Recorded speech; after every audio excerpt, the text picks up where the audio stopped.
Disinilah yang namanya loophole. Proses loophole. Ada lubang hitam proses penegakan hukum. Loophole ini seharusnya ini menjadi perhatian seluruh aparat penegak hukum, baik dari tingkat penyidik ya maupun majelis hakim, ya kan gitu. Dan mulai dari proses awal pengaduan ini kunci supaya apa? Supaya tidak terjadi wilayah kosong yang menjadi celah. Ini persoalan. Menurut saya, kalau misalnya putusan PN dan itu misalnya ada upaya hukum banding misalnya, maka itu belum dapat ditetapkan menyangkut kerugian negara. Karena kerugian negara itu harus nyata dan pasti. Harus nyata dan pasti. Kalau belum nyata dan pasti, belum dapat ditetapkan sebagai kerugian negara. Dan yang paling penting, dua saksi, baik saksi yang kemarin maupun saksi yang hari ini, Saudara Dian Simanjuntak ini, menunjukkan bahwa ada keadaan yang menyebabkan ya persoalan ini harus menjadi perhatian serius, bahwa juga negara karena politik hukum memberikan proses penyelesaian atas kerugian yang dialami korporasi itu secara administrasi, bukan harus melalui tindak pidana korupsi atau sidang korupsi.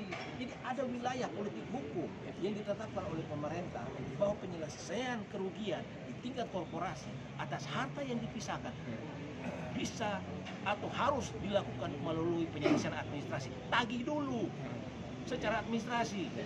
Setelah proses administrasi itu ditemukan misalnya ada unsur pidana, baru dilakukan tindak pidana dan tidak harus melalui persidangan tindak pidana korupsi. Itu saya pikir yang sangat serius. Terima kasih. Makasih ya Pak.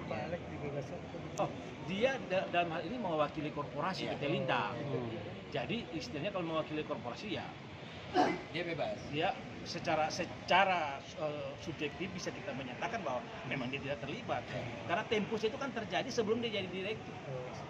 Ini dihadirkannya saksi yang meringankan, harapan Bang David apa nih? Ini menunjukkan bahwa proses peralihan saham itu dilakukan secara terpaksa dan mereka tidak pernah menandatangani itu di depan notaris. Dan notarisnya itu sudah dilaporkan ke polisi Polda, namun sudah 1 tahun ini tidak jalan. Alasan Polda tidak jalan laporan Bapak? Itu yang namanya kondisi di luar kemampuan. Nah, tapi pasti kita akan mengirimkan bisa SP2HP atas LP yang kita sampaikan kan gitu. Seperti yang disiapkan lagi. SP2HP ya, surat pemberitahuan perkembangan pemeriksaan perkara. SP2 hasil pemeriksaan SP2HP. itu belum kita lakukan. Berarti kita akan minta SP2HP. Rencananya kapan itu? Ya, as soon as possible ya, dalam waktu tempo dekat aja. Siap. Sidang selanjutnya apa?